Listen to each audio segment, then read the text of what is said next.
안녕하십니까. 이슈 포커스 시간입니다.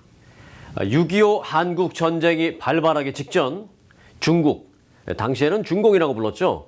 중공군 5만 명이 북한과의 접경지대에 증강 배치되었었다는 사실이 추후 밝혀진 바 있습니다. 그리고 67년이 지난 오늘날 또다시 중국 병력이 북한 국경지대에 배치되고 있음이 확인되었습니다. 분석이 필요합니다. 중국군의 국경 증강 배치, 오늘의 이슈입니다.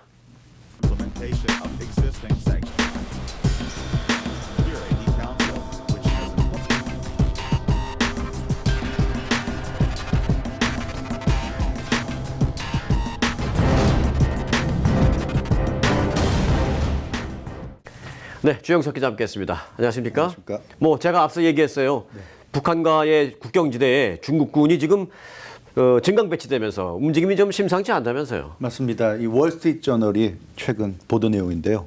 이 북중 접경 지역이죠.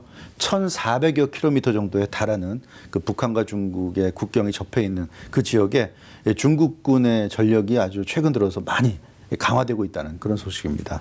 그래서 몇 가지 사례를 보면 접경 지역 방어만을 전담하는 여단급 규모의 부대가 신설됐고요. 그리고 이 드론이죠. 무인항공기 드론을 활용한 24시간 영상 정찰 시스템도 중국이 가동시키고 있다고 합니다. 그래서 북중 국경 지역을 24시간 감시하는 그런 체제에 지금 들어갔고, 핵공격과 화생방 공격 등에 대비하는 참호, 지하 벙커죠. 지하 벙커를 또 만들어서 비상 상황에 군사들이 지하 벙커에서 대기할 수 있는 이제 그런 시설까지 갖추고 있고, 또 이 중국 동부 지역에 있는 그 기갑 보병 부대를 북중 접경 지역에, 그러니까 동북부 지역이죠. 동부에 있는 그 핵심 부대를 동북부 지역으로 지금 이동시키는, 북상시켜서 그쪽 동북부 북한과의 국경 지역을 더 강화하고 있는 이제 그런 상황이고, 또 지난달 같은 경우는 공격용 헬기를 동원한 실전 화력 훈련도 이 접경 지역에서 실시했고요.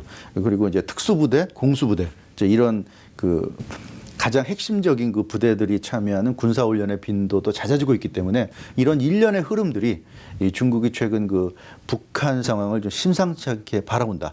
그런 어떤 움직임이 보이고 있어서 크게 지금 화제가 되고 있는 그런 상황입니다. 네. 이 북한의 그 탈북자들을 막기 위해서 국경지대 뭐 좀 그럴 수 있지만 그렇죠. 그렇게 보기에는 규모랄까, 또는 그 배치된 군사의 어떤 종류랄까, 뭐 드론기, 무슨 참호 이런 걸 보면 좀 그 분명히 그런 것만은 아닌 다른 목적이 있어 보이는데, 맞습니다. 미국의 움직임을 다분히 의식했다고 볼 수밖에 없죠. 사실은 그렇게 보는 것이 합리적인 그런 해석인 것 같습니다.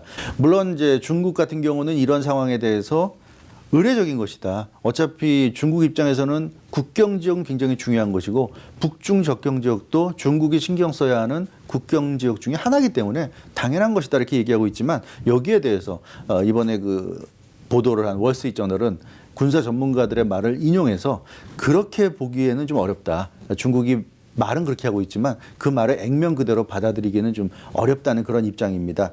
그래서 이 월스트리트저널의 분석은 미국이 북한을 공격하거나, 그러니까 북한의 핵시설을 공격하거나, 또는 김정은을 비롯한 그 지도부가 있는 시설을 공격해서 북한의 어떤 정권이 붕괴되는 그런 상황을 대비해서, 반드시 뭐 그런 상황이 온다는 건 아니지만 언제든지 그런 상황이 일어날 수도 있다는 사실을 가정해서, 그럴 경우에 중국이 굉장히 빠르게 대응해야 된다. 이제 그런 차원에서 지금 이 중국이 이렇게 그 북중 접경 지역을 강화하고 있고, 월스트리트저널의 그 분석의 핵심은 그거였습니다.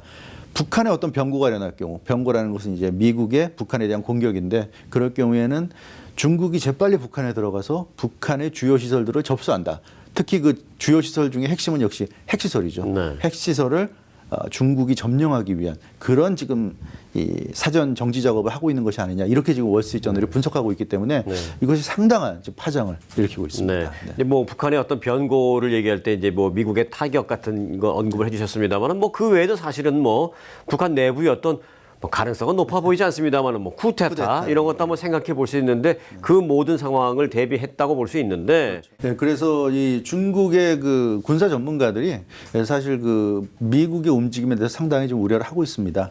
이 미국이 북한이 계속 그 미사일 개발을 서두르고 있고, 지금 생각했던 것보다는 속도가 좀 빨라지고 있기 때문에 미국이 과연 이것을 그대로 놔둘 것인지, 갑자기 미국이 기습적으로 뭐 북한을 타격한다든가 뭐 공습이라든가 이런 쪽으로 공격하지 않을까 이런 걱정을 중국에서도 일부 하고 있는 것으로 보여집니다. 네. 그래서 그런 부분에 대한 대비를 좀 하고 있는 것이 있고 또 하나는 지금 말씀하신 대로 북한 내부의 어떤 변고, 갑자기 김정은이나 핵심 지휘부가 제거되는 상황이 될 경우에 굉장히 위험하거든요.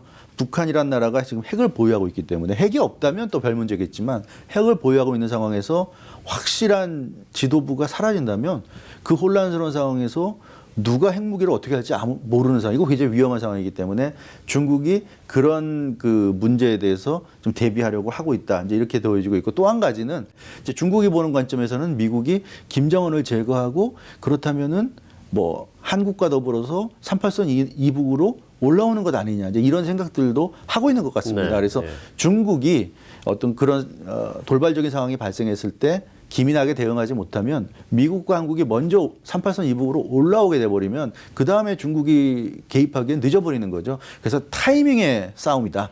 따라서 중국은 절대로 타이밍을 놓치지 않겠다. 그 얘기는 뒤집어 얘기하면 미국이 38선 이북으로 올라오는 것, 물론 이제 한국이 같이 올라오겠지만 그런 상황을 좌시하지 않겠다. 용납할 수 없다. 그런 네. 어떤 그 결연한 의지를 이런 최근에 국경 지역에 대한 군사력 강화로 보여주는 것이 아니냐. 이제 이런 해석도 나오고 있습니다. 네. 그 뭐 앞서 우리가 얘기한 뭐 북한 내부의 어떤 변고 다시 얘기합니다만 미국의 어떤 선제 타격도 가능성도 있고 쿠데타 가능성도 뭐 다 생각해 볼 수 있는데 그럴 경우에 가장 걱정되는 것이 그 핵무기를 과연 어떻게 움직여질지 그게 가장 걱정이거든요. 그렇죠. 이 부분에 대해서 중국의 군사 전문가들은 지금 어떻게 상황 파악하고 있나요? 그래서 그 한반도에 미국의 어떤 공격이 있거나 또는 말씀하신 대로 북한 내부적으로 어떤 변고가 있어서 이 돌발 상황이 발생할 때 그럴 때 우선적으로 가장 먼저 해야 될 것이 북한을 확실하게 그 통제하는 것이다. 이게 네. 이제 중국 전문가들의 얘기입니다. 그게 무슨 얘기냐면 북한에 어떤 변고가 생겨서 북한이 보유하고 있는 뭐 10기 이상의 핵무기들이 폭발하는 이런 상황을 굉장히 우려하고 있습니다. 방사능이 퍼져가지고 중국까지 피해를 입을 가능성이 있기 때문이죠. 그럼 그래서 김정은이 제거됐다 하더라도 네. 그 이후에 누군가가 먼저 가서 그 핵단추라고 할 수도 있죠. 핵시설에 대한 그 기능을 장악을 해버리면 그게 볼모가 돼버릴 수 있으니까요. 그렇죠. 김정은이 존재하는 한은 김정은의 생각에 어긋나서 핵무기를 사용하고 이럴 가능성은 없지만 김정은이 제거되면 그 다음에는 북한의 그 권력의 공백이 생기기 때문에 누구한테 어떻게 될지 모르니까. 어떻게 될지 모르기 때문에 그런 상황만큼은 막아야 되겠다. 이게 이제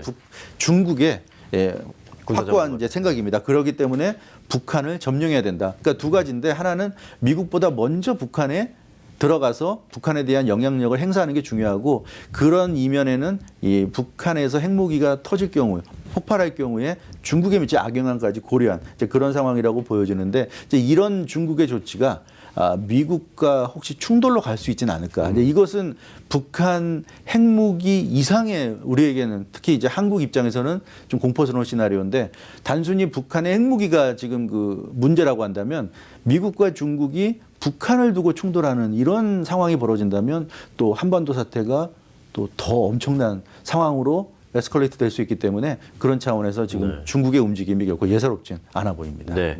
어떤 병고 시에 이제 핵무기와 관련된 내용을 조금 우리가 집약해서 얘기를 나눠봤습니다만은 이제 조금 포괄적으로 미국과 중국 이런 어떤 그 긴박한 충돌 위기 말고 혹시 또 다른 시나리오를 예상해 볼 수는 없을까요? 사실 어떻게 보면 이제 그런 시나리오가 더 가능성이 있는 것이 네. 미국이나 중국이나 대국 아닙니까? G2 국가 아니에요. 전 세계에서 가장 영향력이 있는 두 국가인데 이 두 국가가 이 북한을 지금 사이에 두고 어떻게 보면 서로 마주보고 있는 상황인데 그 상황에서 서로 아무런 그 대화 없이 서로 간에 어떤 그 교섭 없이 미국이 일방적으로 북한을 때리고 또 그럼 중국이 일방적으로 북한에 들어가고 이런 상황은 사실 합리적으로 상상하기는 어렵습니다. 네. 미국이나 중국이나 그렇게 다 손해를 원하지 않으니까. 그렇죠.